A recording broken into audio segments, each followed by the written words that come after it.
जैसे याह्या अफरीदी कानून के मुताबिक और बाय द बुक चलने वाले जज के तौर पर मशहूर हैं। जैसे याह्या अफरीदी 23 जनवरी 1965 को डेरा इस्माइल खान में पैदा हुए। उन्होंने इब्तिदाई तालीम HSN कॉलेज लाहौर से हासिल की। गवर्नमेंट कॉलेज लाहौर से पॉलिटिकल साइंस और इकनॉमिक्स में BA करने के बाद पंजाब यूनिवर्सिटी से इकनॉमिक्स में MA किया। इसके बाद कॉमनवेल्थ स्कॉलरशिप पर कैम्ब्रिज यूनिवर्सिटी से LLM किया। लंदन में इंटर्नशिप और कराची में मुख्तसर प्रैक्टिस के बाद जस्टिस याह्या अफरीदी ने पेशावर में अपनी प्राइवेट प्रैक्टिस शुरू की और पेशावर यूनिवर्सिटी के खैबर लॉ कॉलेज में कानून पढ़ाते रहे। जैसे याह्या अफरीदी 1990 में हाई कोर्ट और 2004 में सुप्रीम कोर्ट के वकील के तौर पर रजिस्टर हुए।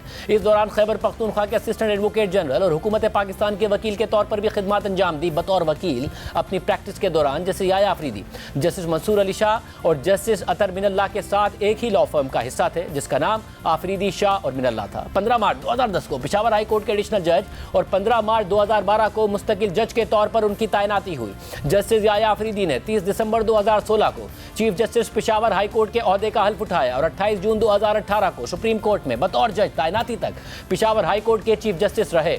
सुप्रीम कोर्ट में तैनाती के दौरान जस्टिस याह्या अफरीदी कई अहम केसेस का हिस्सा रहे और मुतादिद अहम केसेस में उन्होंने अपने इख्तिलाफी नोट दिए। जस्टिस याह्या अफरीदी उस बेंच का भी हिस्सा थे जिसने जस्टिस काजी फाइज ईसा के खिलाफ सदारती रेफरेंस की समाअत की। उस केस में जस्टिस याह्या अफरीदी ने जस्टिस काजी फाइज ईसा के सिवा तमाम अपीलें मंजूर कर ली थीं और जस्टिस काजी फाइज ईसा के खिलाफ रेफरेंस खत्म हो गया था।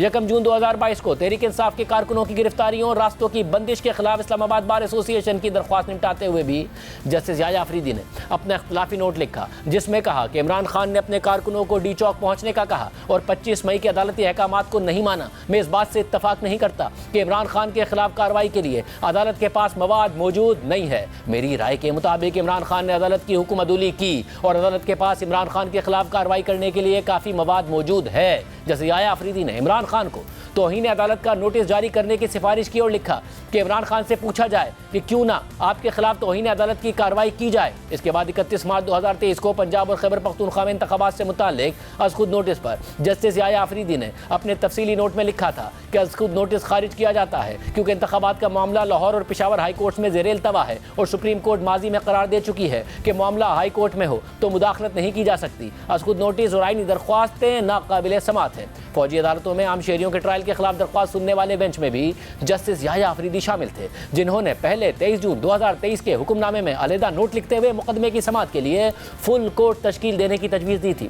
फिर चीफ जस्टिस काजी फाइज ईसा के ओहदा संभालने के फ़ौरन बाद फुल कोर्ट तश्कील दे दिया गया जिसने 5 के मुकाबले में 10 जजिस की अक्सरियत से supreme court practice and procedure act के खिलाफ दरख्वास्तें खारिज कर दी थी। जस्टिस याह्या अफरीदी अक्सरियती फैसले का हिस्सा थे मगर उन्होंने अक्सरियती फैसले के कुछ हिस्सों से इख्तिलाफ करते हुए तफसीली नोट जारी किया था। इसके बाद रवां साल अप्रैल में इस्लामाबाद हाई कोर्ट के 6 जजेस के सुप्रीम जुडिशल काउंसिल के नाम खत के मामले पर बनने वाले बेंच में भी जस्टिस याह्या अफरीदी शामिल थे मगर पहली ही समाअत के बाद उन्होंने खुद को बेंच से अलग कर लिया और अपने नोट में लिखा कि हाई कोर्ट्स आइन के तहत आज़ाद अदालतें हैं। आर्टिकल 184(3) को हाई कोर्ट्स की आज़ादी पर इस्तेमाल नहीं होना चाहिए। अज़ खुद नोटिस अच्छी नीयत से लिया गया लेकिन अज़ खुद नोटिस से हाई कोर्ट्स और उनके चीफ जस्टिस की आज़ादी को नुकसान पहुंच सकता है। 6 जजेस के खत में उठाए गए मामला सुप्रीम जुडिशल काउंसिल में देखे जाने चाहिए। जैसे याह्या अफरीदी मखसूस नशिस्तों का केस सुनने वाले 13 रुकनी बेंच में भी शामिल थे जिसमें इख्तिलाफी नोट देते हुए उन्होंने लिखा कि सुन्नी इत्तेहाद काउंसिल मखसूस नशिस्तें लेने की अहल नहीं है। तहरीक इंसाफ सियासी जमात है और मखसूस नशिस्तों के लिए अहल है